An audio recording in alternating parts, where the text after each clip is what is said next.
He's quite elderly, his hair is white, and he shuffles around the room looking at the floor, quietly muttering, minus 74.85, 16, minus 102.59, 033, 0.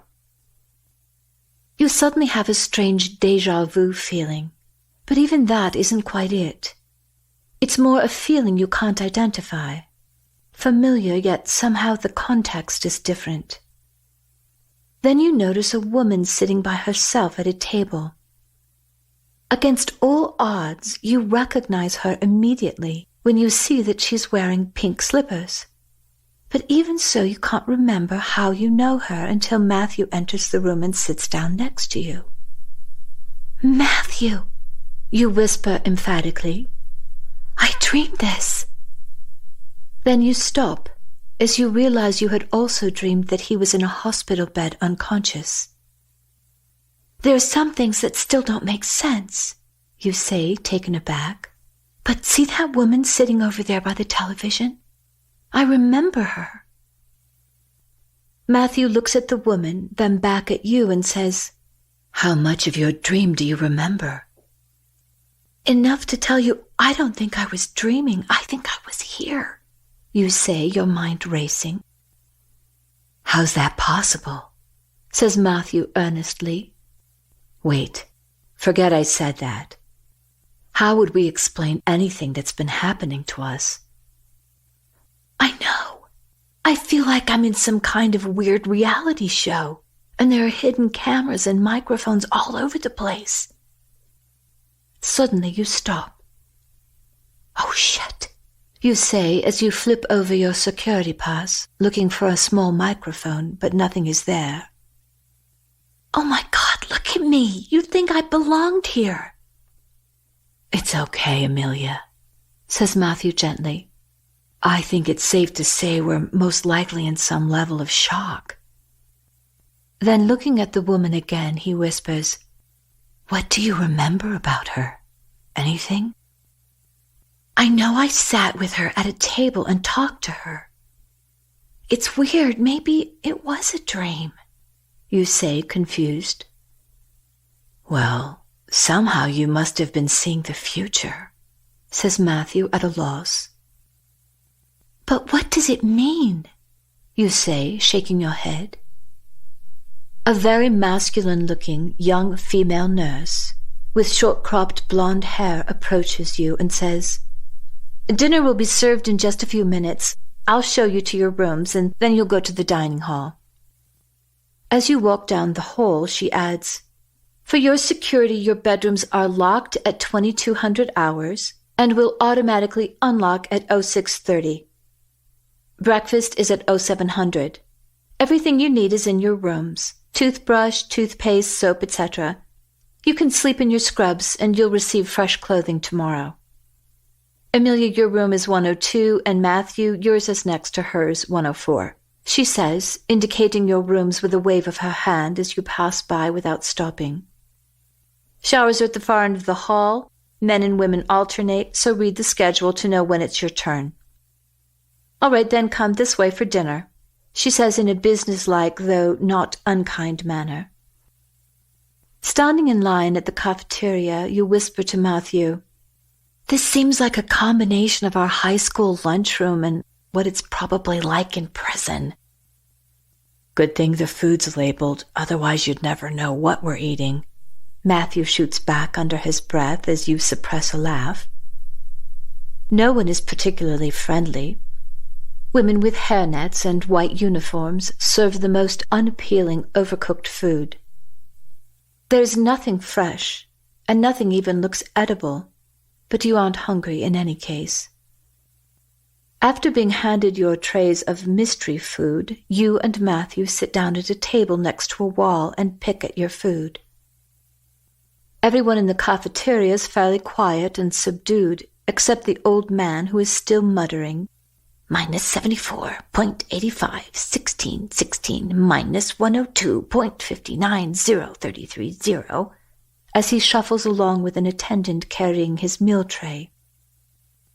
When the man reaches your table, he stops and glares at you. The attendant tries to grab his elbow and redirect him to another table, saying soothingly, "Come, come, Admiral Birdie, someone is already sitting there. You can sit over here." The old man refuses to budge and stares angrily down at you, raising his voice as he says furiously, "Minus 74.851616, minus 102.59033.0. Matthew moves toward the wall and you scoot down the bench next to him. And then you say to the old man, "It's okay, you can sit here. I'm sorry, I didn't know this was your seat." With that, Admiral Birdie sits down and says sweetly, "Minus 74.851616, minus 102.59033.0, as if he is politely thanking you. You are filled with questions and suppositions to share with Matthew, but you feel self-conscious without knowing why. The old man is clearly harmless, and you really don't have anything to say that would get you into trouble. At least that's what you hope. But still, you're more comfortable sitting quietly and just observing the others in the room. During the course of the meal, you notice the old man needing help from time to time. He reminds you of your grandfather who'd had a stroke, and you find yourself automatically helping him to reach his glass of water, or you pick up a piece of silverware as it clatters to the floor. But you quickly learn to wipe it off before you give it to him, otherwise he would insist on eating from the dirty silverware. Other than that, he pays no more attention to you than if you had been one of his attendants. After dinner, It's a Wonderful Life is playing in the common room, and seems like a strange choice, given the recent traumatic events. But maybe no one in the ward knows what's happening. Sitting next to Matthew on a well-worn couch, you watch the movie, and quickly gather that it must have been Admiral Birdie's turn to choose, as he takes it all in with glowing eyes and in complete silence, as if he'd never seen it before and is trying to take in every word. It's popcorn night, but the old man pays no attention. He is glued to the screen, his lips mouthing the words of each and every character. You bring him a bowl of popcorn and set it on the table next to him. "This is for you if you want it," you say kindly. To your surprise, he looks into your eyes with perfect clarity and whispers so softly you have to bend down to hear him. "I'm not crazy," he says genuinely. "When you get inside, go to the library." "What do you mean, inside? Inside where? What library?" You whisper, confused and completely surprised that he seems so lucid. But the old man had already turned his attention back to the movie and is mouthing the words of one of the characters as if he had not said a word. You quietly puzzle over what the old man had said to you. Is he just crazy, or is there something he's trying to tell you? Finally, you give up trying to figure it out and focus on the movie. This is a favorite Christmas film you watch every year with your parents, but it's even worse this time because you don't know if you'll ever see them again. When the movie ends, Admiral Birdie is once again muttering his favorite sequence as you take his bowl, put it in the tub, and then return it to him. "Can I help you up?" you say, waiting for his permission. He looks at you with perfect clarity and nods. Once he is standing, you try to release his arm, but he puts his hand over yours, making it clear he wants you to walk with him.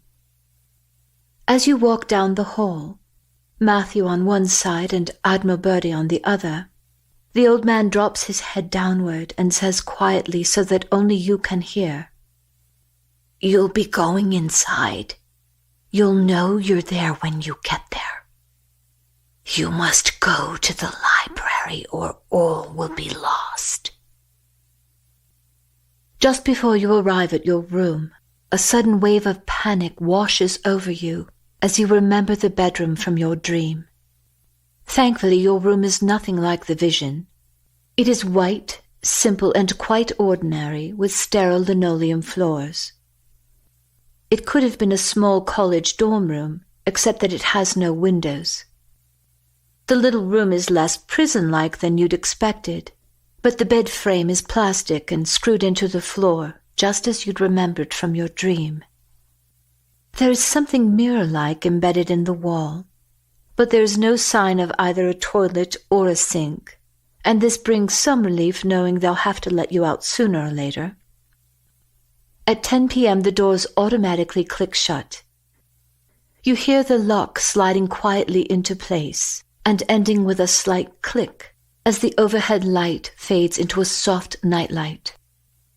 You sit on your bed, unable to sleep, your body exhausted but your mind racing. Finally, you get up and pace around the room thinking about everything the old man had said to you. Try as you might, you can't come to a single successful conclusion.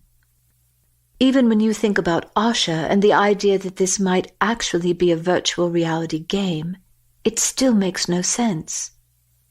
Asha said that feelings navigate the game, but what could you possibly feel that would change what's happening? The idea's crazy. Still, there's a part of you that wishes you had stayed longer to listen to what Asha had to say. At last, you flop down on your bed, close your eyes, and in the silence of the still room, you suddenly become aware of every sound around you. You hear the footsteps of someone walking slowly up and down the hall, most likely one of the nurses or an attendant making their nightly rounds, briefly stopping to listen at each doorway. Though you shift back and forth between dream state and reality, you never realize that you had fallen asleep until you suddenly wake to your room literally shaking beneath you. Jumping out of bed, convinced it's an earthquake, you pound on the door to be let out. But no one comes. No one is in the hall making rounds, and you can't hear a sound. You rush back to your bed and slide underneath, breathing heavily. Then you hear a voice. "Amelia, is that you?" says Matthew quietly from the other side of the vent. "Did you feel that?" you say anxiously. "The earthquake? Yeah, I couldn't get anyone to let me out, so I got under my bed."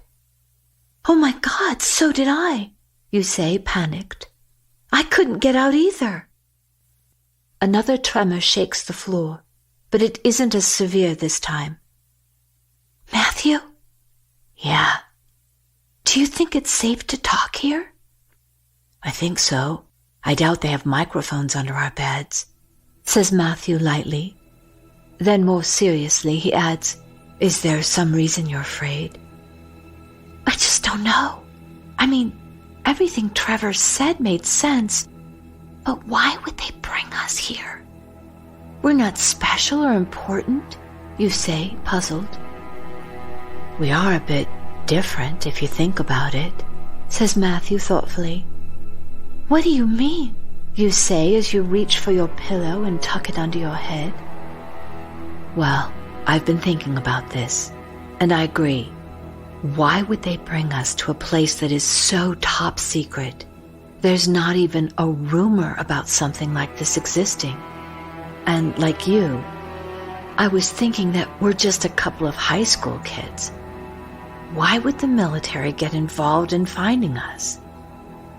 "I don't know what makes us different," you say, trembling slightly. "Don't you think the timing is a bit odd?" says Matthew pensively. "I mean, we're not really sure what happened to us. Did we die and come back to life? Were we really in another dimension? If so, where did we go? How did we get there? And even more importantly, how did we get back? But if they didn't even know we were lost, then how did they even know where to come look for us?" "That's my point. This place must be beyond top secret," says Matthew, concerned. "That's what I was thinking too," you say uncomfortably. The question of why they brought us here isn't nearly as important as why would they let us leave? I know. That's all I've been thinking about. How do we even know they're telling us the truth about the terrorist attacks? I never felt anything last night, did you? No, I didn't feel anything either. But it is possible, given the fact that the caldera could be over 50 miles in diameter, that the detonations were too far away for us to feel. Maybe, but I think if it's real, they'll show some footage. And if they don't? Well, I just won't believe it until I see it, you say definitively. I'm with you, but even if we see the footage, there's still a lot of unanswered questions. I know, and I think we need to be careful, especially with what we say to each other.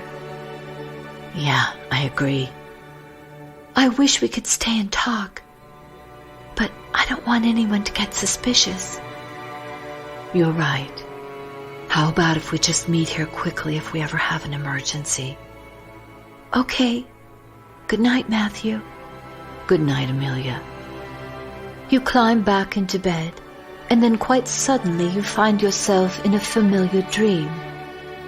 You see the psychic woman with her cards spread out on the table, but it's as if you're trying to see her through a dense gray mist.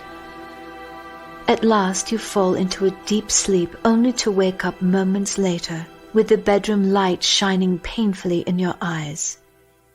Blinking and feeling as if you've been drugged, you slowly sit up and hear the door automatically unlock.